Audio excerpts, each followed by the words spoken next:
पश्चिमी अमेरिका के नवादा स्टेट के दक्षिणी भाग में एक जगह ऐसी भी है जहां एलियंस आते हैं। जी हाँ, मैं बात कर रहा हूं एरिया 51 की। एरिया 51 यूएसए के नवादा स्टेट में स्थित एक टॉप सीक्रेट मिलिट्री बेस है।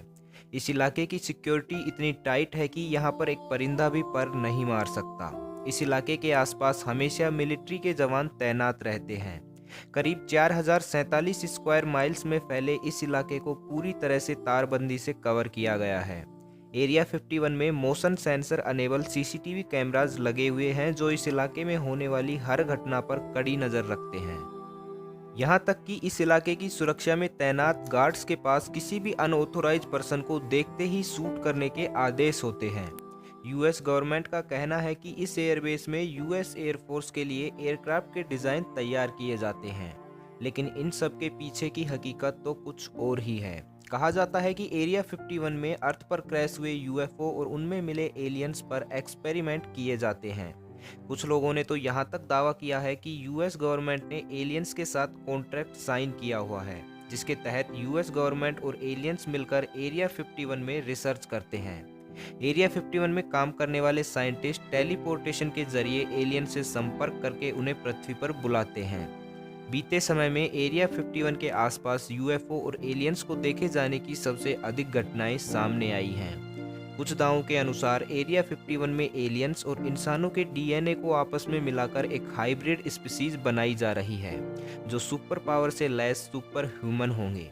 इन सुपर ह्यूमन का यूज आने वाले समय में युद्ध में किया जा सकता है। अभी एरिया 51 के एक एलियन रिसर्च पॉइंट होने पर बहस हो ही रही थी कि अचानक मई 1989 में एक शख्स दुनिया के सामने आता है। बॉब लजार नाम का ये शख्स अपने आप को एरिया 51 के पास एक टेस्ट साइट S4 में काम करने वाला इंजीनियर बताता है। बॉब लजार ने मई 1989 में Las Vegas TV station KLAS को एक इंटरव्यू दिया, जिसमें बॉब लजार ने एरिया 51 के बारे में कुछ चौंकाने वाले खुलासे किए। बॉब लजार ने बताया कि उन्हें यूएस गवर्नमेंट के द्वारा एरिया 51 में एक एलियन स्पेसक्राफ्ट पर रिवर्स इंजीनियरिंग करने के लिए हायर किया गया था। इस दौरान लजार से एक स्पेशल कॉन्ट्रैक्ट पर भी साइन करवाए गए, जिसके अनुसार वे एरिया 51 से जुड़ी कोई भी बात किसी के साथ भी शेयर नहीं कर सकते थे। बॉब लजार ने इस इंटरव्यू में दावा किया है कि यूएफओ फ्यूल के लिए एलिमेंट 115 का यूज करके ग्रेविटी वेव पैदा करते हैं, जो उन्हें अपने ग्रह से पृथ्वी तक आने में मदद करती है। एलिमेंट 115 मॉस्कोवियम को कहा जाता है, जिसका सिंबल MC और परमाणु क्रमांक 115 है। लजार ने इस इंटरव्यू में दावा किया है कि वो यूएस गवर्नमेंट के ब्रीफिंग डॉक्यूमेंट्स भी पढ़ चुके हैं, जिनके अकॉर्डिंग एलियंस पिछले 10,000 सालों से मनुष्यों के संपर्क में हैं और अपने ग्रह जीटा रेटिकुली से पृथ्वी पर आते हैं। जीटा रेटिकुली रेटिकुलम के दक्षिणी नक्षत्र में स्थित एक विस्तृत बाइनरी सिस्टम है, जिसे दक्षिणी गोलार्ध से नेकेड आइज से भी देखा जा सकता है। यह स्टार सिस्टम पृथ्वी से 39 प्रकाश वर्ष दूर स्थित है। लजार के इन दावों ने मीडिया और कंट्रोवर्सी थ्योरिस्ट का ध्यान एरिया 51 की ओर खींचा और देखते ही देखते ये इलाका पूरी दुनिया के लिए एक चर्चा का विषय बन गया। एरिया 51 को लेकर लोगों के मन का शक तब और गहरा गया जब इस इलाके में काम करने वाले एक गुमनाम साइंटिस्ट ने प्लैनेट ब्लू प्रोजेक्ट नाम की एक नोटबुक जारी की। ये साइंटिस्ट एरिया 51 में लंबे समय से यूएफओ और पकड़े गए एलियंस पर रिसर्च कर रहा था। इस साइंटिस्ट के द्वारा जारी की गई 114 पेज की बुक में विभिन्न एलियन प्रजातियों की संरचना और उनके कम्युनिकेशन की पूरी डिटेल दी गई है। इसके अलावा इस बुक में मेन इंपॉर्टेंट यूएफओ क्रैश, पृथ्वी पर एलियन की उपस्थिति, उनकी टेक्नोलॉजी तथा यूएस गवर्नमेंट और एलियन के बीच हुए कॉन्ट्रैक्ट का विस्तार से वर्णन किया गया है। इस बुक के अकॉर्डिंग अभी तक 160 से ज़्यादा एलियंस की प्रजाति हमारी पृथ्वी पर आ चुकी है और उनमें से कुछ प्रजातियां तो आज भी हम सब के बीच पृथ्वी पर रह रही हैं। इस नोटबुक के जारी होने के बाद पूरी दुनिया में इस बात की खबर फैल गई कि यूएस गवर्नमेंट एरिया 51 में एलियंस के साथ मिलकर काम कर रही है। इसी कड़ी में अक्टूबर 2014 को यूट्यूब पर एक नए चैनल से एक वीडियो पब्लिश की जाती है। इस वीडियो में मौजूद शख्स खुद को बोएड बुशमैन बताता है। बोएड बुशमैन एरिया 51 में काम करने वाले एक सीनियर साइंटिस्ट थे, जिनकी मौत 7 अगस्त 2014 को हुई थी। यूट्यूब पर जारी हुए इस वीडियो को बोएड बुशमैन का आखिरी वीडियो बताया गया। इसमें बुशमैन ने दावा किया है कि वो एरिया 51 में बहुत से यूएफओ और एलियंस पर रिसर्च कर चुके हैं। अपनी बात को साबित करने के लिए बुशमैन ने एलियन और यूएफओ के कुछ फोटोग्राफ्स भी दिखाए। इन सब दावों और सबूतों के बाद हर जगह एरिया 51 को एक एलियन रिसर्च पॉइंट की तरह प्रेजेंट किया जाने लगा। कहानी अच्छी थी ना? सुनने में मज़ा तो ज़रूर आया होगा। तो चलिए अब पर्दे के पीछे की कहानी भी जान लेते हैं। मैं चाहता तो इस वीडियो को यहीं से भी शुरू कर सकता था, लेकिन अगर मैंने ऐसा किया होता तो आधे लोगों को तो यही समझ में नहीं आता कि स्टोरी क्या चल रही है। तो स्वागत है आप सभी का रहस्य टीवी में, और मैं हूं कुलदीप सिंह। तो चलिए जानते हैं कि क्या एरिया 51 में यूएफओ और एलियंस जैसी कोई चीज़ें हैं भी या नहीं। इस बात को जानने के लिए हमें 68 साल पहले चलना होगा। 1950 के दशक में अमेरिका यूएसएसआर की जासूसी करने के लिए अपने स्पाई प्लेन यूएसएसआर में भेजता था, लेकिन ये प्लेन सोवियत यूनियन के रडार के द्वारा डिटेक्ट कर मार गिराए जाते। इससे अमेरिका को बहुत ज़्यादा लॉस हो रहा था। इस समस्या से निजात पाने के लिए अमेरिका के प्रेसिडेंट आइजनहावर ने कुछ ऐसे विमानों के डेवलपमेंट को मंजूरी दी जो सामान्य प्लेन से अधिक ऊंचाई पर उड़कर किसी भी रडार की नज़र से बच सकें।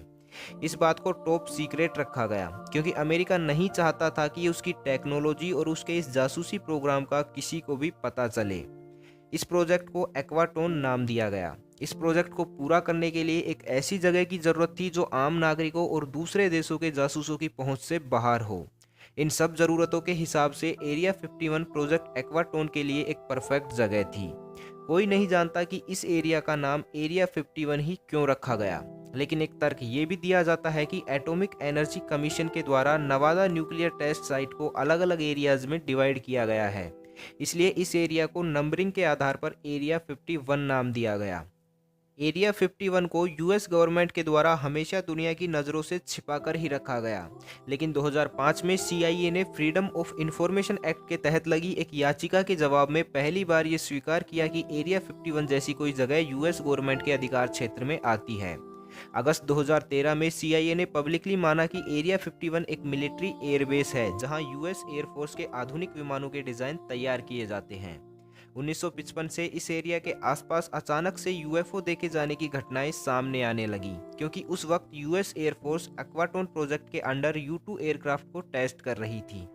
U2 एक ऐसा एयरक्राफ्ट था जो 60,000 फीट से भी ज़्यादा ऊंचाई तक उड़ान भर सकता था, जबकि उस वक्त के नॉर्मल पैसेंजर प्लेन केवल 10 से 20,000 फीट की रेंज और मिलिट्री एयरक्राफ्ट केवल 40,000 फीट की ऊंचाई तक ही उड़ान भर पाते थे।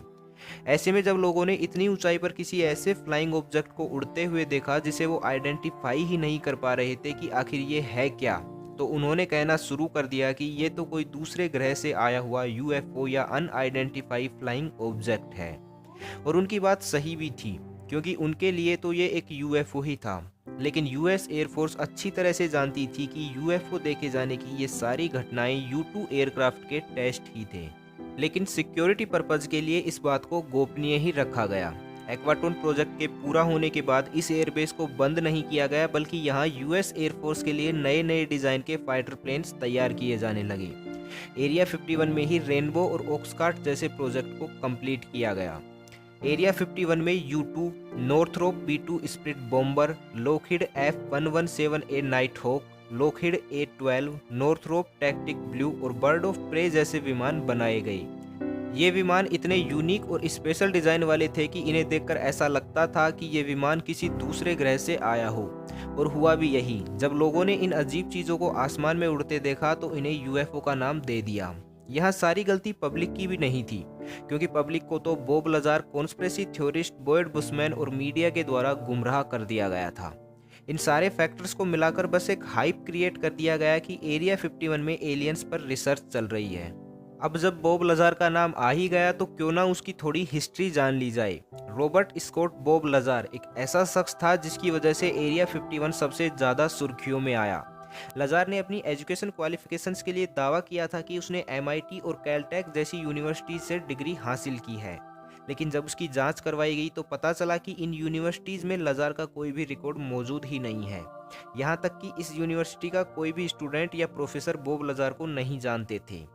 कुछ टाइम के बाद एक यूएफओलॉजिस्ट स्टैंटन फ्राइडमैन ने जब लजार के बैकग्राउंड की गहनता से जांच की तो पता चला कि जिस समय लजार MIT से डिग्री कंप्लीट करने का दावा कर रहा था, उसी समय वह लॉस एंजल्स के पियर्स जूनियर कॉलेज से इलेक्ट्रॉनिक्स का कोर्स कर रहा था। और सबसे आश्चर्य वाली बात तो ये थी कि बॉब लजार ने अपने हाई स्कूल में साइंस सब्जेक्ट के तौर पर केवल केमिस्ट्री को सेलेक्ट किया था, और बड़े ही लो ग्रेड से अपनी हाई स्कूल कंप्लीट की। जबकि MIT में प्रवेश के लिए केवल वे ही कैंडिडेट एलिजिबल होते हैं जिनके पास हाई स्कूल में मल्टीपल साइंस कोर्सेज हों, और MIT में एडमिशन भी परसेंटाइल फॉर्मूला के आधार पर हाई परसेंटेज वाले कैंडिडेट को ही दिया जाता है। तो फिर बॉब लजार का MIT में एडमिशन कैसे हो सकता है? 1990 में लजार को वेश्यावृत्ति के जुर्म में भी गिरफ्तार किया जा चुका है। इसके लिए उन्हें अपने 150 घंटे समाज सेवा में बिताने की सजा सुनाई गई और एक अच्छे से साइकोथेरेपिस्ट से अपना इलाज करवाने की सलाह दी गई। इसके अलावा लजार पर प्रतिबंधित केमिकल्स और परमाणु बम बनाने में काम आने वाले कुछ घातक रसायन बेचने के कारण $7500 का जुर्माना भी लगाया जा चुका है। अब ऐसे शख्स की बातों पर विश्वास करके ये मान लेना कि एरिया 51 में एलियंस आते हैं एक मूर्खतापूर्ण हरकत से ज़्यादा और कुछ नहीं हो सकता। इसी तरह अक्टूबर 2014 में यूट्यूब पर जारी होने वाले वीडियो में बुशमैन ने एलियन और UFO की कुछ तस्वीरें दिखाई थी। इस वीडियो को अलग अलग वेबसाइट, कॉन्स्पिरेसी थ्योरिस्ट और कुछ यूट्यूबर ने ये कहकर प्रमोट किया था कि आखिरकार कोई भी आदमी अपने अंतिम समय में झूठ क्यों बोलेगा। लेकिन जब बाद में TVQC क्यूबिक न्यूज़ साइट के द्वारा इस वीडियो की जांच करवाई गई तो पता चला कि बुशमैन ने एलियंस की जो फोटो दिखाई थी वो असल में हैलोवीन FX टॉय कंपनी के द्वारा बनाया गया एक खिलौना था, और उनके द्वारा दिखाई गई UFO की तस्वीरें भी US एयरफोर्स के विमानों की तस्वीरों को एडिट करके बनाई गई थी।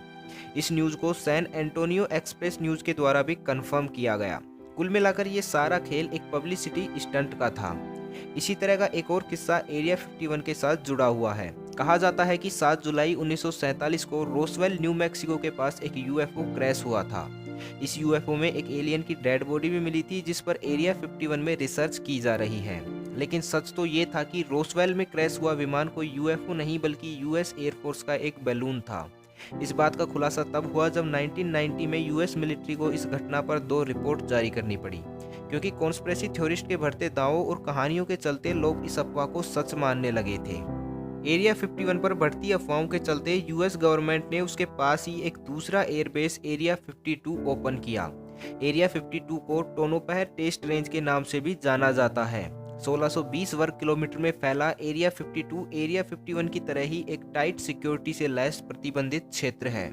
इस एरिया में एक 12,000 फीट का रनवे भी शामिल है। वर्तमान में एरिया 52 में दूसरे देशों के मिसाइल सिस्टम को टेस्ट किया जाता है ताकि US एयरफोर्स को और भी बेहतर बनाया जा सके। इसके अलावा इस एरिया में nuclear weapon stock pile, reliability testing, fusing और फायरिंग सिस्टम के अनुसंधान और विकास तथा परमाणु हथियार वितरण प्रणाली का परीक्षण जैसे अनेक काम किए जाते हैं। इस एरिया की एक खास बात यह है कि ये अपने पड़ोसी की तरह सो कॉल्ड एलियन थ्योरीज से बचा हुआ है। तो बस आज के लिए इतना ही। मिलते हैं अगले शनिवार को शाम 6 बजे। तब तक के लिए खुश रहें, मस्त रहें, हंसते रहें। भगवान करे आप सभी का दिन शुभ हो।